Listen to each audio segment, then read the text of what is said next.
Salve papiloscopistas, Clayson de volta aqui com você novamente falando sobre o governo Bolsa, porque vocês sabem que este é o governo do recuo.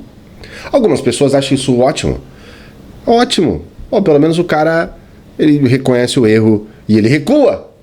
Qual é o erro em recuar? Recuar é você persistir no erro, Clayson. Qual é o problema de recuar, cara? Nós vamos falar sobre isso no vídeo de hoje. Só que antes eu peço para que você dê um joinha aqui. Não se esqueça de se inscrever no canal. Por favor, cara, se inscreva aqui se você não é inscrito. Já é a segunda, terceira vez que você está vendo o vídeo aqui. Se inscreva. Esteja aqui junto conosco. E se você é inscrito, tem que ativar o sininho. É aquela história de ativar o sininho. Não tem jeito. Tem que ativar o sininho aí para dar certo, tá bom? Bom, por que é um problema você recuar? Por que esse é um problema, Clayson? Por que isso é um problema? Olha, de pronto eu já digo para você que isso é contraproducente. Não faz sentido você elaborar um projeto que depois você tem que pegar esse projeto e modificar ele novamente. O ideal é que você elabore um projeto, ele seja executado, ponto final.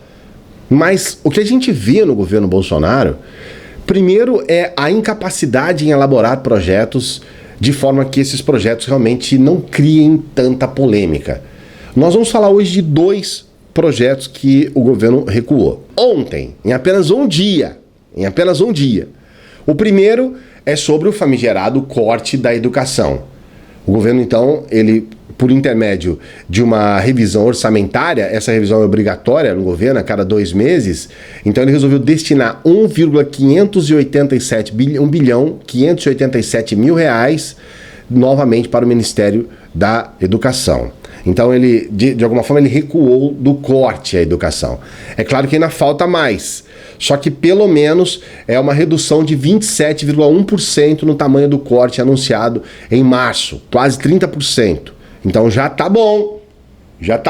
O que nós queremos é que não haja o corte, como eles chamam contingenciamento. O que nós queremos é que isso não ocorra. Nós tivemos universidades que já declararam a total impossibilidade de dar prosseguimento às suas atividades se esses cortes realmente forem confirmados. Ou seja, muitas universidades vão fechar as portas por não ter condições de dar prosseguimento às suas atividades. Então, é grave. É sério, nós sabemos que esses cortes não foram feitos apenas nas universidades, é um corte geral na educação. Então não há ainda um estudo que apresente de forma clara qual o impacto desse corte na educação básica, mas nós sabemos que não é pequeno, porque realmente a educação básica é ainda mais dependente das verbas governamentais. Então, esse recuo até certo ponto é bem recebido. Por outro lado, a gente fica aqui perguntando, era realmente necessário colocar esse contingenciamento? Se você tinha a previsão, nós estamos falando aqui numa revisão orçamentária, você tinha lá esse dinheiro não foi descoberto ao acaso, esse dinheiro está lá, ele existe. Então, por que então anunciar um corte tão grande que poderia, como nós estamos vendo aqui, poderia ser menor? E criar toda essa situação, uma manifestação gigante, um desgaste muito grande do governo. Isso me parece, num primeiro momento, muita burrice, muita falta de articulação, muita falta realmente de governo, de ter capacidade de governar. Um outro recuo do governo Bolsonaro foi com relação a esse decreto, esse maldito decreto que joga armas aí para todo mundo, qualquer um pode ter arma agora. Esse decreto é uma aberração, nós deveríamos estar aqui pressionando o Congresso para derrubar na íntegra esse decreto. Mas, antes mesmo que ele possa ser apreciado e ser derrubado, vamos dizer assim, Bolsonaro já fez algumas retificações. A primeira delas é retirar a possibilidade do cidadão comum ter um fuzil. Olha, só para você ter uma ideia da gravidade disso e até onde vai essa situação. O governador aqui do Rio tem uma política de segurança que promove o abate, a morte de quem estiver portando um fuzil. Então, se a pessoa estiver portando, simplesmente segurando um fuzil, não precisa estar atacando a polícia, nada, ela está segurando um fuzil, ela pode ser morta, somente por isso. Segundo o Witzel, se a pessoa tem um fuzil é porque ela quer causar uma morte, ela não quer fazer mais nada além disso. O ISP, que é o Instituto de Segurança Pública, é uma autarquia ligada ao governo aqui do estado, eles registraram 434 mortes provocadas por policiais nesse primeiro trimestre desse ano. Isso é um aumento de quase 18%, porque nesse mesmo período, em 2018, foram 368 mortes. Nós pulamos para 434 mortes. Então é uma política de segurança pública que está sendo, inclusive, levada para a ONU. Nós temos a Comissão de Direitos Humanos aqui do Rio de Janeiro que está levando isso para apresentar para a ONU. Segundo a comissão, essa política do Witzel, ela tem como base crimes contra a humanidade, tortura e morte. Na verdade, você está fazendo aí uma pena de morte mesmo, você está institucionalizando a pena de morte. E a gente, obviamente, sabe do perigo que é. Eu não estou querendo defender bandidos que usam fuzis, não. A questão é que esta avaliação, uma avaliação tão direta, tão objetiva de uma pessoa, de um policial, é uma avaliação um pouco superficial para você colocar uma vida em jogo. Na verdade, nenhum policial ou na verdade, nenhum ser humano aqui no país tem o direito sobre a vida de uma outra pessoa. Nós não temos pena de morte no Brasil. Nem o próprio Estado tem esse direito. Então, isso criou um choque, ainda há uma questão sendo desenvolvida nesse sentido aqui. Alguns que apoiam o governador chegaram a pedir a cassação da presidente dos direitos humanos aqui do estado, então a briga ainda existe lá. Mas por outro lado, você tem um decreto do Bolsonaro, aí é que tá o ponto, cara. Nesse decreto do Bolsonaro, qualquer civil, qualquer pessoa pode ter um fuzil. O Bolsonaro recuou nessa questão. Então, especificamente na questão do fuzil para uma pessoa comum, hoje, nesse recuo dele, agora está proibido. Então, a pessoa comum não pode ter um fuzil. Porém, quem mora na zona rural, comprovando algumas questões lá, pode ter o tal do fuzil. Então, nós estamos vivendo uma situação aqui no Brasil, não apenas com relação a essa questão de decretos que afrontam, né? Esse decreto do Bolsonaro, ele afronta diretamente uma lei que já existe, que é o chamado Estatuto do Desarmamento. Esse decreto, ele passa por cima desse estatuto, que na hora que ele for apreciado, com certeza esses pontos vão ser levantados. Mas não é só essa questão de corte de verbas de educação, não é só isso. Nós estamos vivendo uma situação de um governo que lança projetos, que lança medidas, que lança decretos, e que depois disso ele mesmo desfaz isso, sem que você sequer possa, de alguma forma, justificar isso.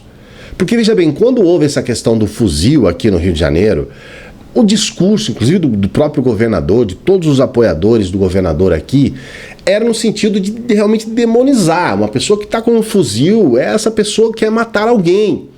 Ela não tem outra intenção, é matar. Não existe isso de se proteger com um fuzil, por exemplo, de ter a sua proteção com um fuzil.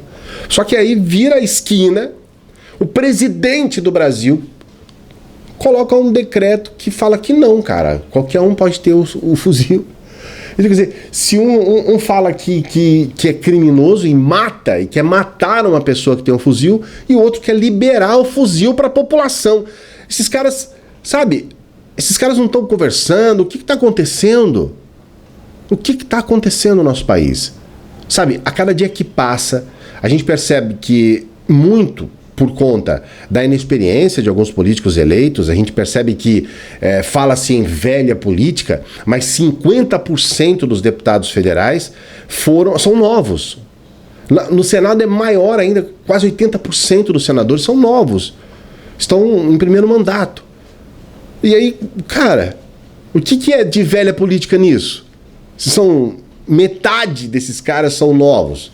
Então, existe esse discurso, que é um discurso que ele não é condizente com a realidade. Existe essa coisa de estar todo mundo perdido, cada um atirando para um lado. A gente sabe que nessa questão do fuzil especificamente, no caso do Bolsonaro, a gente tem um T4, que é um fuzil da Taurus, que cabe exatamente assim, ó, perfeito nesse decreto. Cabia, né? Porque agora ele voltou atrás, mas cabe ainda para aqueles que são de zona rural, que para eles não foi proibido o fuzil. Então a gente percebe que pode haver, eu não estou dizendo que há, porque para isso precisava ter uma prova. Eu estou dizendo que pode haver um lobby. Porque nós temos imagens do Bolsonaro em stand da Taurus, mostrando as armas, mostrando inclusive o próprio fuzil. A gente sabe que as ações da Taurus subiram muito depois do governo Bolsonaro, e a gente fica aqui pensando, cara, até que ponto nós vamos viver sendo ameaçados de morte por uma quantidade absurda de armas e munições no país? Tudo isso por conta de um lobby do próprio presidente, cara. Mano, do próprio presidente com a indústria armamentista brasileira. Então, é chocante. A gente, por um lado, vê esses recuos, em alguns casos, de forma até positiva, porque é melhor você recuar do que você manter uma cagada gigante. A gente percebe o despreparo, a gente percebe o amadorismo, a gente percebe o quanto eles são limitados, o quanto eles brincam com a questão de opinião pública. Então vamos colocar isso aqui. Se pegar, se ninguém reclamar muito, a gente mantém. Se reclamar, a gente recua e dane-se. Então a gente percebe realmente que é um governo que, como diz a Miriam, é um governo que não sabe governar. Um governo errático, com uma relação conturbada com o Congresso. Aliás, eu nem acredito que tenha relação com o Congresso. Eu acho que o Congresso está aí apesar do Bolsonaro. A gente percebe que falta aptidão para qualquer tipo de diálogo. Ele não sabe ouvir. Não sabe, nem se preocupa com isso. Ele não entende os projetos, nem quer procurar estudar os projetos. É sempre uma bagunça que não tem fim. Quase 5 meses de governo. E a gente percebe um desastre atrás do outro. Lá no Congresso, o Bolsonaro perde todos os dias.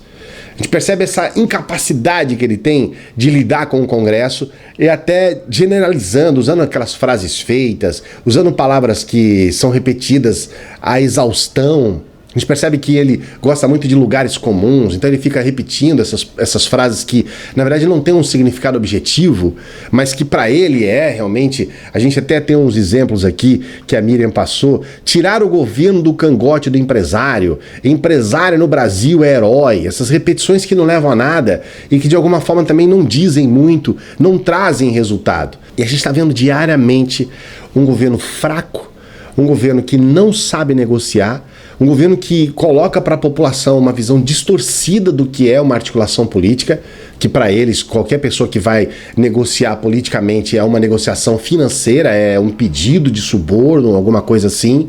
Ou seja, para eles, qualquer um que vai negociar com eles é porque está pedindo dinheiro, né? Eu preciso de uma propina. Então é um governo que, a cada dia que passa, parece mais deslocado de uma realidade, da realidade do nosso país, da realidade do nosso povo.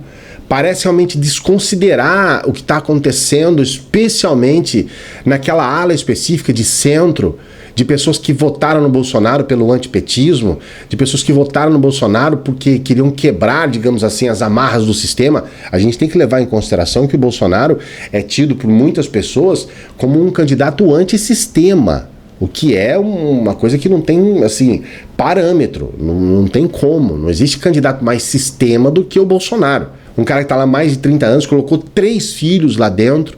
Quer dizer, é um cara sistema total. Mas a gente ainda percebe que as pessoas não conseguem entender as coisas como elas são. Essa bagunça que cria, que aí no momento todo mundo vai lá, defende. Não, tem que ter um corte mesmo, isso aí tem que fazer mesmo, é isso aí, não sei o que. Aí de repente o cara vai e recua. Aí aquelas pessoas que estavam apoiando a ele ficam com o carão. Enquanto isso, nosso país continua nessa inércia que não tem tamanho, tudo parado, tudo indo para o buraco, e a gente vendo uma situação em que agora, domingo, nós vamos ter pessoas que vão sair na rua para defender isso, para defender esta porcaria deste governo que já é um dos piores da história do Brasil. As pessoas vão sair na rua para defender isso, esta porcaria. Não dá para acreditar, né, cara? Dê seu joinha aqui no vídeo. Dê o joinha. Esteja aqui com a gente, tá bom? Se você não é inscrito, se inscreva no canal. Nós estamos rumo a 1 milhão de inscritos aqui. Vamos chegar a 1 milhão. Olha que maravilha. 1 milhão de inscritos é a nossa meta. Então se inscreva aqui no canal, tá bom? Se você já é inscrito, vê se você tá com o sininho aí. Tem que badalar o sininho aí para dar tudo certo. Veja esse vídeo aqui, olha que vídeo importante. Veja esse vídeo, que é separado especialmente para você. A gente se encontra daqui a pouquinho. Valeu!